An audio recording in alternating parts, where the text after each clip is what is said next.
అందరికీ నమస్కారం. ఈరోజు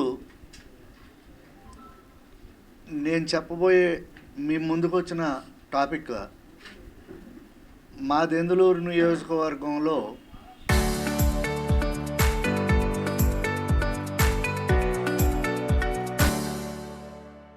జరుగుతున్న ఏకైక కార్యక్రమం ఓవరాల్గా జరుగుతున్నది ఏంటి అంటే శాండు, ల్యాండు, మైను, వైను. మా దెందులూరు నియోజకవర్గం మొత్తం ఆ నాలుగిటి చుట్టూ తిరుగుతుంది. పోయిన ప్రెస్ మీట్లో మీకు నేను లిక్కర్ మీద నేను అన్ని ఆధారాలతో మీకు చెప్పడం జరిగింది. దాని మీద తెల్లారి ఆబ్కారీ వ్యవస్థ డిపార్ట్మెంట్ వారు ఒక 80 బెల్ట్ షాపుల మీద రైడ్ చేశామని పత్రికల్లో రావటాన్ని చూసా. 80 బెల్ట్ షాపులలో మద్యాన్ని సీజ్ చేస్తే కనీసం ఆ మద్యం ఏ లైసెన్స్డ్ షాపుకి సంబంధించిన మద్యం ఎక్కడి నుండి బెల్ట్ షాపులకి వెళ్ళింది, ఆ లైసెన్స్డ్ షాపు యొక్క లైసెన్స్ రద్దు చేసే ప్రక్రియ అనేది ఆబ్కారీ వ్యవస్థ కనీసం పట్టించుకోకపోవటాన్ని మనం చూస్తే ఈ వ్యవస్థలు మా దెందులూరు నియోజకవర్గంలో ఏ విధంగా దిగజారిపోయి పనిచేస్తున్నాయో మరోసారి రుజువైంది. ఇక్కడ మా దెందులూరు నియోజకవర్గంలో ప్రజాస్వామ్యం కూని అయ్యి వ్యక్తిస్వామ్యం నడుస్తుంది. వ్యవస్థలన్నీ కూడా వ్యక్తిస్వామ్యం చుట్టూ చేరి వ్యక్తిస్వామ్యం ప్రకారం నడుస్తున్నాయి. ఎందుకంటే పోలీసు డిపార్ట్మెంట్ వారు కూడా ఈ మధ్యన డ్రోన్స్ ప్రయోగించి ప్యాకాట్లో కోడిపందాలు ఉంటే పట్టుకోవటం మనం చూస్తున్నాం. దురదృష్టవశాత్తు ఆ డ్రోన్లు జగన్నాథపురంలో రోజు జరిగే కోడి పందాలని చిత్రీకరించవు. అదే డ్రోన్లు పోలవరం కాలువ మీద రోజు మట్టి దందా జరుగుతుంటే ఒక్క డంపర్ కానీ ఒక్క మట్టి ట్రాన్స్పోర్టేషన్ కానీ ఆ డ్రోన్లు ఎక్కడా కూడా చిత్రీకరణ చేయు. దీన్ని బట్టి మనకు అర్థమయ్యేది ఏంటి అంటే ఈ నియోజకవర్గంలో కార్యనిర్వాహక వ్యవస్థ అనేది అట్టర్ ఫ్లాప్ అయింది. అది పని చేయట్లేదు. వ్యక్తిస్వామ్యం ఒక్కటే నడుస్తుంది. ఆ వ్యక్తి చెప్పిన విధంగా నడిస్తేనే ఇక్కడ ప్రజలు బతకగలిగే పరిస్థితి ఉంది. ఇదే ఆస్పెక్ట్ మీద నేను మొన్న మీ ముందు నేను సాక్ష్యాధారాలతో సహా లిక్కర్కి సంబంధించి నేను మీ ముందు బయట పెడితే కొంతమంది రొట్టె ముక్కకు ఆశపడే కుక్కలు కొన్ని వీడియోలు చేయటం జరిగింది. అవి వాటిల్లో ఒకడైతే ఎవడో అడ్రస్ లేనోడు, పెరువురు లేనోడు అని మేము ఎప్పుడు చూడలే. మిగిలిన వాళ్ళు కొంతమంది మా నియోజకవర్గం వాళ్ళే ఉన్నారు, మాట్లాడారు. ఓవరాల్గా వాళ్ళందరూ కలిపి లేవనెత్తిన ఇష్యూస్ 4-5 వ్యక్తిగతంగా నా మీద లేవనెత్తారు. నేనేమో వ్యవస్థను గురించి, వ్యవస్థలో ఫెయిల్యూర్స్ జరుగుతున్న దాని గురించి నేను మాట్లాడా. వాళ్ళు నన్ను నైతికంగా బలహీనం చేయాలనే కాన్సెప్ట్తో మా దెందులూరు ఎమ్మెల్యే స్పాన్సర్డ్గా కొంతమంది వీడియోలు చేయటం జరిగింది. వాళ్ళందరి యొక్క వీడియోల సారాంశం ఏంటి అంటే, ఒకటి, నేనేదో మీ ప్రెస్ ముందు నాకు నేనుగా పరిచయం చేసుకున్నానట, అది తప్పట. ఆ కుసంస్కారికి మీ ద్వారా నేను తెలియజేస్తున్నా, ఎక్కడికి వచ్చినా ముందు తను పరిచయం చేసుకోవటం సంస్కారం. వాడెవడో ఒక అడ్రస్ లేని లోఫర్ ఎవడో మాట్లాడాడు. పోతే రెండోది ఏం మాట్లాడారు అంటే, నాకు చింతమనేని ప్రభాకర్ అనే వ్యక్తి మీద ఉన్న భయం కొద్దీ నేను ప్రభాకర్ అనే ఆయన పేరు ఎత్తి మాట్లాడలేదు అని చెప్పి వాడే మాట్లాడాడు. ఎవడో అడ్రస్ లేనోడు. అరే లోఫర్, ఈ మీడియా ద్వారా నీకు తెలియజేస్తున్నా, 100 మంది చింతమనేనులు కలిపితే నాకు ఇదొకటి.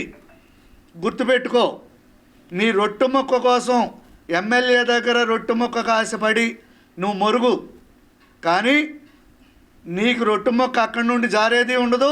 నీ దగ్గర ఉండే రొట్టు మొక్క నీకు మిగలను కూడా మిగలదు. ఆఖరికి తెలుసుకో సత్యం. పోతే నేను తెలుగుదేశం పార్టీ కాదు అనేది మాట్లాడుకొచ్చారు. వీళ్ళకి నేను జాలిపడి చెబుతున్నా, వృత్తికి ప్రవృత్తికి తేడా తెలవని వాళ్ళందరూ వీడియో చేశారు. మొన్న లోద్రా గారు జగన్మోహన్ రెడ్డి గారు లాయరు, ఆయనే చంద్రబాబు గారికి కూడా లాయరు.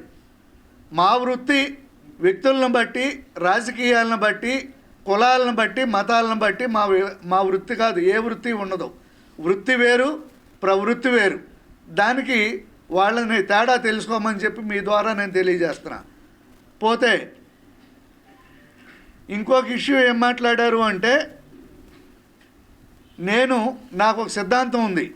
ఏంటంటే, ఏ ఆడపిల్ల గురించి నేను చాటును కానీ ఎదురుగా కానీ నేను ఇబ్బందికరమైన మాటలు నేను మాట్లాడను. 2, ఏ ప్రైవేటు ఆస్తులు విధ్వంస రచన, ఏ ఆస్తి కూడా విధ్వంస రచన చేయను. 3, ఏ వ్యక్తిని వ్యక్తిత్వ హననం మీద నేను మాట్లాడను. కానీ ఈ ఎమ్మెల్యే స్పాన్సర్డ్ వ్యక్తి నా ఇంటిలో నా కూతురుకు సంబంధించి ఒక ఇష్యూ జరిగితే దాన్ని ఎత్తి మాట్లాడిచ్చాడు. కానీ అది నా నైతికతను దెబ్బతీయడం కోసం వాళ్ళు మాట్లాడారు. నా నైతికత దెబ్బతినే పరిస్థితి నా ఇంట్లో ఏమీ లేదు. నా కూతురు నా రక్తం పంచుకుని పుట్టింది. నా రక్తం పంచుకుని పుట్టింది కాబట్టి నా కూతురు తీసుకున్న నిర్ణయం ప్రకారం తన వివాహం తన స్వయంగా నిర్ణయం తీసుకుని తన అభిప్రాయం మేరకు తను చేసుకుంది. అది నా బ్లడ్ యొక్క లక్షణం. కానీ కొంతమంది పిల్లల్లాగా నా కూతురు పక్కల మార్చలా. అరే రాస్కెల్, రాసుకో, మీరు నా ప్రజెంట్ తరం గురించి మాట్లాడితే నేను మీ యొక్క 3 తరాలు వెనక్కి మాట్లాడతా. మీరు తట్టుకోలేరు.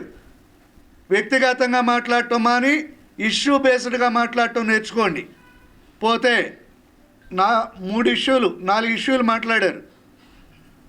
పోతే ఇప్పుడు ఇష్యూ ఏంటంటే, ఈ దెందులూరు నియోజకవర్గంలో పట్టిసీమ కాలం మొదలుకొని ప్రభుత్వ ఆస్తులు ఏవి కూడా ఈరోజు ప్రభుత్వం దగ్గర లేవు.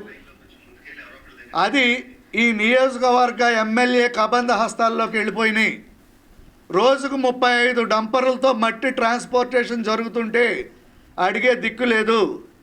ఎవరన్నా గ్రామాల్లో వాళ్ళ పొలాల్లో వాళ్ళు మట్టి తోలుకుంటే కూడా ఈ ఎమ్మెల్యే సర్టిఫికేట్ కావాల్సి వచ్చే పరిస్థితికి మా నియోజకవర్గం దిగజారిపోయింది. ఈ దెందులూరు నియోజకవర్గంలో తట్టడ మట్టి కావాలంటే ఏ చంద్రమండలం నుండో తెచ్చుకోవాల్సి వచ్చే పరిస్థితికి వచ్చాం. దానికి సంబంధించిన విజువల్స్తో రికార్డుతో మీకు వచ్చే ప్రెస్ మీట్లో నేను అన్నీ కూడా మీ ఎదురుగా బహిర్గతం చేస్తా. ఇకపోతే ప్రైవేట్ ఆస్తుల పరిస్థితి ఏ విధంగా ఉంది అనే దానికోసం ఈరోజు నేను మీ ముందుకు వచ్చా. ప్రైవేట్ ఆస్తుల్లో వీరిద్దరూ దాసర బాబురావు గారు, వీరిద్దరు భార్యాభర్తలు, వీరికి సల్లచంద్రపూడిలో భూమి ఉంది. ఈ భూమిలో హెచ్చుతగ్గులుంటే ఆ హెచ్చుతగ్గులను సరి చేసుకుందామని వీళ్ళు ఒక ఆయనకి వీళ్ళ బంధువుకి భూమి, ఆ మేరకున్న భూమిని రిమూవ్ చేసే కార్యక్రమంలో ఆ భూమి ఇస్తే గవర్నమెంట్ పర్మిషన్స్ అన్నీ తీసుకుని చేయమని చెప్తే పర్మిషన్లు అప్టైన్ చేయకుండా 15 అడుగులు లోతు పెట్టి గ్రావెల్ ఎత్తేస్తుంటే వీళ్ళు వెళ్ళి అడ్డం పడితే వీళ్ళ మీద దౌర్జన్యం సాగించి వీళ్ళ కారు జేసీబీకి కట్టి వీళ్ళు కారులో ఉండగా లాక్కొచ్చేసి బయట వదిలేసిన అమానవీయ సంఘటన జరిగితే వీళ్ళు వెళ్ళి గవర్నమెంట్కి రిప్రజెంటేషన్ ఇస్తే అవేమీ కన్సిడర్ చేయకుండా వీళ్ళ మీదే 1,24,00,000 రూపాయలు ఫైన్ ఇంపోజ్ చేసిన యొక్క గొప్ప సంఘటన మా దెందులూరు నియోజకవర్గంలో మైన్స్ డిపార్ట్మెంట్ నుండి జరిగింది. 1,24,00,000 రూపాయలు. దానికి సంబంధించిన విజువల్స్ అన్నీ కూడా ఇప్పుడు మేము మీకు డిస్ప్లే చేస్తా.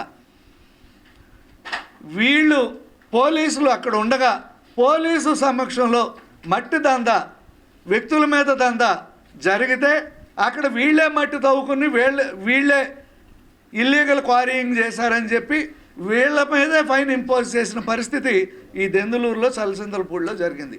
ఇట్లాంటి ఇష్యూస్ కోకొల్లలు ఉన్నాయి ఈ నియోజకవర్గంలో. ప్రతి ఇష్యూ ఒక్కొక్క నెలలో ఒక్కొక్క ఇష్యూ మీకు నేను మాట ఇచ్చిన ప్రకారంగా మీ ముందుకు నేను తీసుకొచ్చే ప్రయత్నం చేస్తున్నా. దానికి సంబంధించిన విజువల్స్, దానికి సంబంధించి నేను మీకు రికార్డు కూడా ఇస్తున్నా. వీళ్ళు సాక్షాత్తు పోలీస్కి వెళ్ళి రిపోర్ట్ ఇచ్చారు. ఎప్పుడంటే ఇదిగో డిఐజీ ఆఫ్ పోలీస్ 23/1/25 రిపోర్ట్ ఇచ్చారు పోలీస్కి. మైన్స్ డిపార్ట్మెంట్కి ఇచ్చారు. మైన్స్ డిపార్ట్మెంట్కి 10/2/25 వెరిఫై చేశారు. మళ్ళీ 1/3/26, 1/3/25, 1/3/25ను వెరిఫై చేసి అదే రోజు 1,24,47,943 రూపాయలు వీళ్ళను ఫైన్ కింద కట్టమన్నారు. ఇక్కడ దొంగ పోలీసు ఏకమయ్యి సామాన్యులను దోచుకునే పరిస్థితి ఈ నియోజకవర్గంలో జరుగుతుంది. ఎవ్వరూ నోరెత్తి మాట్లాడే పరిస్థితి లేదు, ఎవ్వరూ పట్టించుకునే పరిస్థితి లేదు. ఎవరైనా మాట్లాడితే ఇట్లా అనైతికమైన వీడియోలు పెట్టించి వీళ్ళు అక్కర్లేని వెధవలతో మాట్లాడే కుసంస్కారానికి దిగజారిపోయిన పరిస్థితి ఈ దెందులూరు నియోజకవర్గంలో జరుగుతుంది. నేను మీకు ఇవన్నీ కూడా రిటర్న్గా మీకు ఇవ్వటం జరుగుతుంది. విజువల్స్ కూడా మీకు చూపిస్తా, వీళ్ళు ఏ విధంగా చేశారో చూడండి. విజువల్స్తో పాటు ఒక వాయిస్ కూడా వస్తుంది. ఆ వాయిస్ను బట్టి ఈ దందా అంతా కూడా ఎవరు చేయించుతున్నారు, ఎవరు నేపథ్యంలో జరుగుతుందో కూడా మీరు క్లియర్గా తెలుసుకోవచ్చు.